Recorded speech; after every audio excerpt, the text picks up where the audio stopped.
Hello everyone, welcome to my YouTube channel. आज हम लोग बायोलॉजी के बहुत ही महत्वपूर्ण प्रश्न को देखेंगे। ये सीरीज़ 3 है और आप लोग इससे पहले सीरीज 1 और 2 नहीं देखे हैं तो जाके देख सकते हैं। ये बहुत ही महत्वपूर्ण प्रश्न होगा बायोलॉजी के और ये बीपीएससी, बिहार दरोगा और भी अदर इंट्रांस एग्जाम के लिए बहुत ही महत्वपूर्ण होगा। तो आइए देखते हैं हम लोग।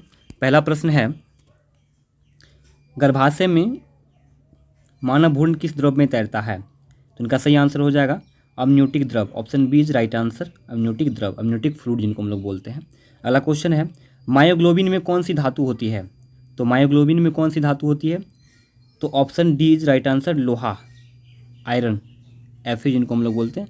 अगला प्रश्न देखेंगे, कंडरा जोड़ता है। कंडरा मतलब टेंडन, कंडरा मतलब क्या होता है? टेंडन, टेंडन जोड़ता है, किसको जोड़ता है? तो हड्डी को पेशी से जोड़ता है। Option C is right answer. चलिए अगला क्वेश्चन देखते हैं, आयोडीन युक्त हार्मोन है। तो आयोडीन युक्त हार्मोन कौन सा है? तो ये option A is right answer, thyroxine हो जाएगा। थायरोक्सिन क्या होगा? आयोडीन युक्त हार्मोन हो जाएगा। ठीक है ना। अगला प्रश्न देखेंगे, मानव शरीर में पुच्छ कौन सी संरचना में संलग्न होते हैं? तो पुच्छ जो होती है वो वृहदांत्र, वृहदांत्र अपेंडिक्स हम लोग बोलते हैं, उन संरचनाओं में संलग्न होती है। अगला क्वेश्चन है, मानव तंत्र में कौन सा एक पाचक एंजाइम नहीं है? तो मानव तंत्र में कौन सा एक पाचक एंजाइम नहीं है? तो इनका सही आंसर हो जाएगा आपको गैस्ट्रीन। अगला क्वेश्चन देखेंगे, निम्नलिखित में से कौन सा शारीरिक अंग श्वसन क्रिया में भाग नहीं लेता है? निम्नलिखित में से कौन सा शारीरिक अंग श्वसन क्रिया में भाग नहीं लेता है? तो श्वसन क्रिया में भाग कौन सा नहीं लेता? श्वसनी, बोमेन संपुट, डायफ्राम, श्वासनली। तो इसमें से कौन हो जाएगा? बोमेन संपुट हो जाएगा। राइट आंसर हो जाएगा ऑप्शन बी हो जाएगा। अगला क्वेश्चन है, मनुष्य की आंखों में कौन सा एंजाइम होता है जिससे जीवाणु मर जाते हैं? तो मनुष्य की आंखों में कौन सी एंजाइम होती है? लाइसोजाइम एंजाइम होता है। Option C is right answer. अगला क्वेश्चन देखेंगे, प्रथम प्रखनली शिशु का नाम क्या था? तो प्रथम प्रखनली शिशु का नाम था इंदिरा, इंदिरा नाम था। ठीक है। अगला क्वेश्चन देखिए, मानव मस्तिष्क के निम्नलिखित भागों में कौन सा एक निगरण और उल्टी का नियमन केंद्र है? तो मेडुला ऑब्लंगटा हो जाएगा। Option C is right answer. अगला क्वेश्चन देखेंगे, थायराइड ग्रंथि का स्थान कहाँ है?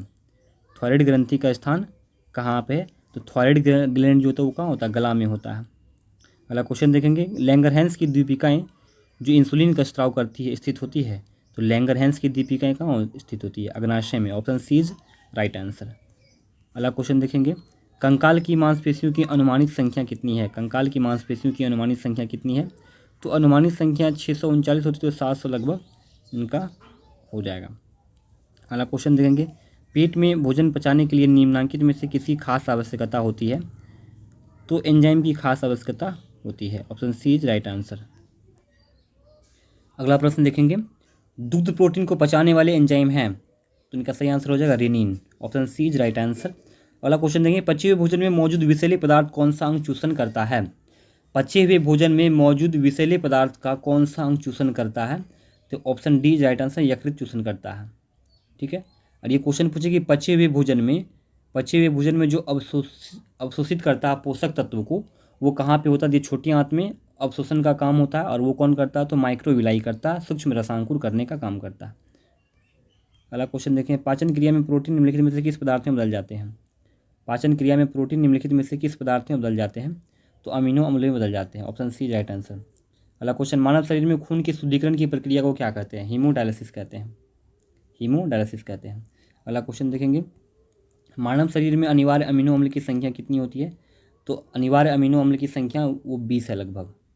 Option B is right answer. अगला क्वेश्चन, किस प्रक्रिया द्वारा श्वसन के दौरान गैसें रुधिर में प्रवेश करती है और फिर उसे छोड़ती है? तो इनका सही आंसर हो जाएगा विसरण। अगला क्वेश्चन देखेंगे, कैप्सूल का आवरण बना होता है।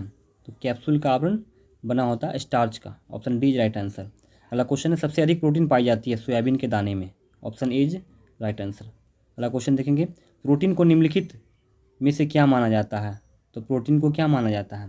शरीर का निर्माण करने वाला, या ऊर्जा उत्पादक, या विनियामक, या स्थूलतावर्धक?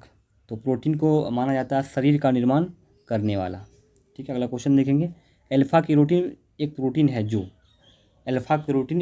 है जो किसमें पाई जाती है? त्वचा में उपस्थित होती है। Option B right answer. अगला क्वेश्चन देखेंगे, शहद में मुख्यतः होते हैं, क्वेश्चन है शहद में मुख्यतः होते हैं। तो शहद में क्या होते हैं? तो शहद में कार्बोहाइड्रेट होते हैं। ठीक है, अगला क्वेश्चन देखेंगे, भोजन का एक प्रमुख अंग है। तो भोजन का एक प्रमुख अंग है तो वो कौन हो जाएगा? वो हो जाएगा carbohydrate. Option C is right answer. अगला क्वेश्चन देखेंगे, सोयाबीन में प्रोटीन की प्रतिशत होती है। सोयाबीन में प्रोटीन की प्रतिशत कितना होती है? 42%। अगला क्वेश्चन देखेंगे, शाकाहारी अधिकतम प्रोटीन पाते हैं। तो शाकाहारी अधिकतम प्रोटीन पाते हैं तो किससे पाते हैं?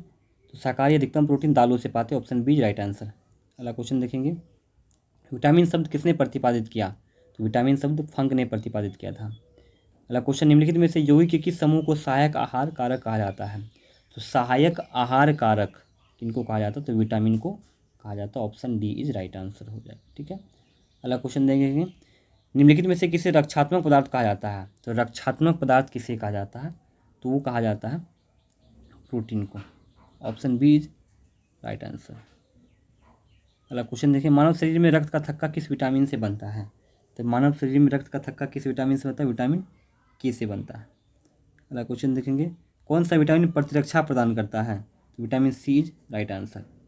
प्रतिरक्षा प्रदान करने वाला विटामिन कौन है? विटामिन सी हो जाएगा।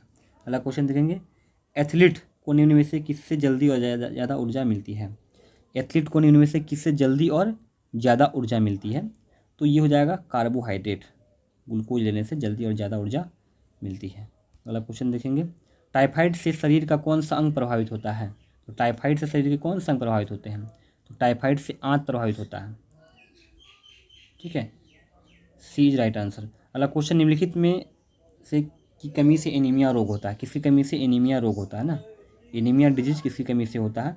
कि लोह की कमी से, लोहा की कमी से, आयरन की कमी से हो जाएगा। Option C is right answer. अगला क्वेश्चन देखेंगे, ब्लड कैंसर को आमतौर पर किस नाम से जाना जाता है? ब्लड कैंसर को आमतौर पर किस नाम से जाना जाता है? तो ब्लड कैंसर को ल्यूकेमिया के नाम से जाना जाता है। Option B right answer. अगला क्वेश्चन देखिए, विटामिन जो खट्टे फलों में पाया जाता है तो चर्म को स्वस्थ रखने के लिए जरूरी होते हैं।